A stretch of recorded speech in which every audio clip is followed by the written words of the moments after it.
Et concernant le coronavirus en Belgique, le prochain comité de concertation ne portera pas sur des mesures d'assouplissement. Le comité de concertation qui aura lieu le mercredi 22 décembre ne se centrera pas sur des assouplissements des mesures, a indiqué vendredi le ministre de la Santé publique Frank van der Broek en commission de la Chambre. Les représentants des gouvernements fédéraux et des entités fédérées se retrouveront quelques jours avant Noël pour se pencher sur l'évolution de la pandémie.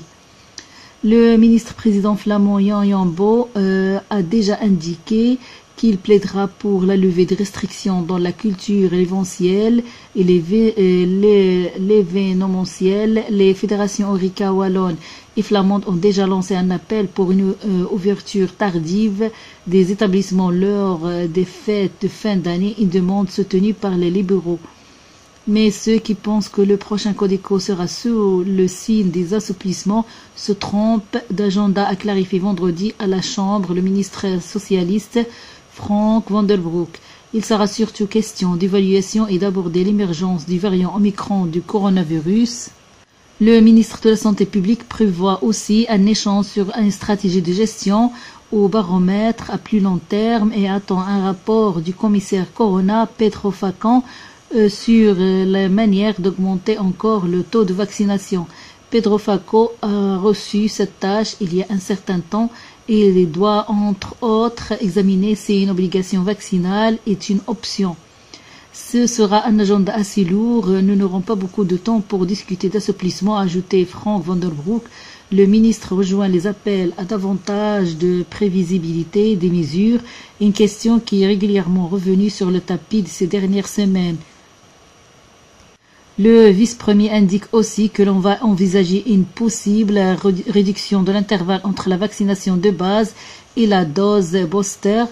Un avis a été demandé au Conseil supérieur de la santé et à la Task Force Vaccination.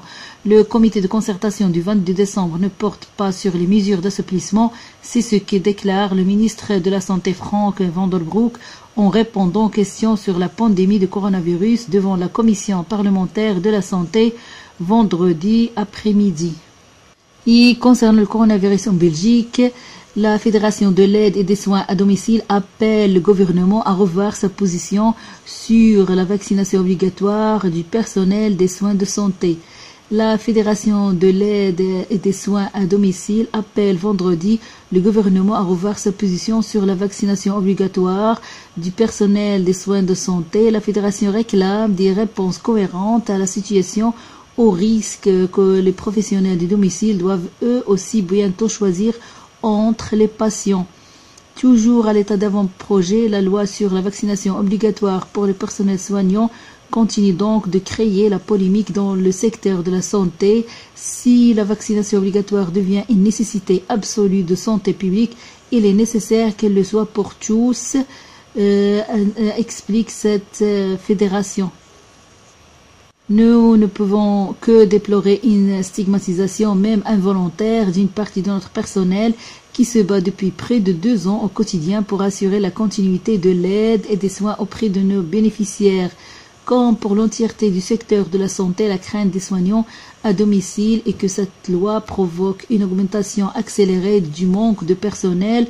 Nous déplorons le calendrier choisi par les autorités fédérales pour annoncer la mise en place de l'obligation vaccinale pour le personnel des soins de santé alors que celui-ci fait face à une 4e vague, peut-on lire dans un communiqué de presse. Autrefois applaudi par l'ensemble de la population ayant fait face à des promesses de soutien structurel et de refinancement, le personnel de soins peine à maintenir la tête hors de l'eau d'une crise qui n'en finit pas et dont ils sont les premiers impactés. Face à cette situation de plus en plus critique, la Fédération appelle donc le gouvernement à revoir sa position en revalorisant et en renforçant les métiers à l'aide, les métiers de l'aide et de soins de manière structurelle. Le secteur du domicile n'est déjà à l'heure actuelle plus en mesure de prendre l'ensemble des demandes de soins des patients, conclut-elle. Cette situation risque d'empirer avec une réelle impossibilité de soigner l'ensemble de la population On arrivera-t-on dans notre secteur aussi à devoir choisir entre les patients et à laisser certains d'entre eux esselés sans soin à leur domicile? Et concernant le port du foulard dans les tribunaux belges, le port du foulard est dorénavant autorisé dans les tribunaux belges, une décision dont se réjouit UNIA, l'institution de lutte contre les discriminations. L'adaptation de l'article 759 du Code judiciaire permet désormais le port du foulard dans les tribunaux, se réjouit l'institution de lutte contre les discriminations, UNIA, ce vendredi. Avant cela, certains juges exigeaient des femmes portant un foulard qu'elles le retirent dans les salles d'audience sur la base de cet article. Il stipulait que celui-ci qui assistait à l'audience devait se tenir découvert dans le respect et le silence. L'article 759 a été adopté au XIXe siècle à une époque où tous les kidam portaient un chapeau, explique le directeur d'UNIA, Patrick Charlier. Il était temps que la Belgique se plie à ses obligations et modifie cet article complètement dépassé. En 2018, une femme musulmane s'était adressée à la Cour européenne des droits de l'homme, s'étant vue refuser l'accès à l'audience d'un tribunal car il portait un foulard. Le juge avait en effet appliqué le code judiciaire à la lettre. La Belgique avait alors été condamnée par la Cour européenne des droits de l'homme qui estimait que cette pratique contrevenait à la liberté de culte. Pourtant, le code judiciaire n'avait pas été modifié et seule une circulaire avait été envoyée aux cours et tribunaux pour attirer leur attention sur la condamnation de la Belgique, rapporte UNIA.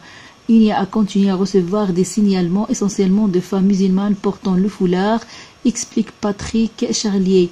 Certaines finissaient par l'enlever de peur que le refus ait un impact négatif dans la décision finale du juge, ce qui était inadmissible. UNIA s'est donc adressée en mars 2019 au comité des ministres du Conseil de l'Europe qui veille au respect des arrêts de la Cour européenne des droits de l'homme afin de souligner la nécessité de faire modifier l'article 759 du Code judiciaire. Ce dernier est désormais adapté, se réjouit l'institution, heureuse d'avoir pu contribuer à cette avancée pour les droits fondamentaux. Et concernant le port du foulard dans les tribunaux belges, le port du foulard est dorénavant autorisé dans les tribunaux belges, une décision dont se réjouit UNIA, l'institution de lutte contre les discriminations. L'adaptation de l'article 759 du Code judiciaire permet désormais le port du foulard dans les tribunaux, se réjouit l'institution de lutte contre les discriminations, UNIA, ce vendredi. Avant cela, certains juges exigeaient des femmes portant un foulard qu'elles le retirent dans les salles d'audience sur la base de cet article. Il stipulait que celui-ci qui assistait à l'audience devait se tenir découvert dans le respect et le silence. L'article 759 a été adopté au XIXe siècle à une époque où tous les kidam portaient un chapeau, explique le directeur d'UNIA, Patrick Charlier. Il était temps que la Belgique se plie à ses obligations et modifie cet article complètement dépassé. En 2018, une femme musulmane s'était adressée à la Cour européenne des droits de l'homme, s'étant vue refuser l'accès à l'audience d'un tribunal car il portait un foulard. Le juge avait en effet appliqué le code judiciaire à la lettre. La Belgique avait alors été condamnée par la Cour européenne des droits de l'homme qui estimait que cette pratique contrevenait à la liberté de culte. Pourtant, le code judiciaire n'avait pas été modifié et seule une circulaire avait été envoyée aux cours et tribunaux pour attirer leur attention sur la condamnation de la Belgique, rapporte UNIA. UNIA a continué à recevoir des signalements essentiellement de femmes musulmanes portant le foulard, explique Patrick Charlier. Certaines finissaient par l'enlever de peur que le refus ait un impact négatif dans la décision finale du juge, ce qui était inadmissible.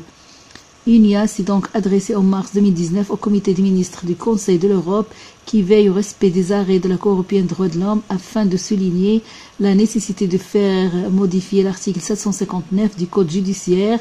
Ce dernier est désormais adapté, se réjouit l'institution, heureuse d'avoir pu contribuer à cette avancée pour les droits fondamentaux.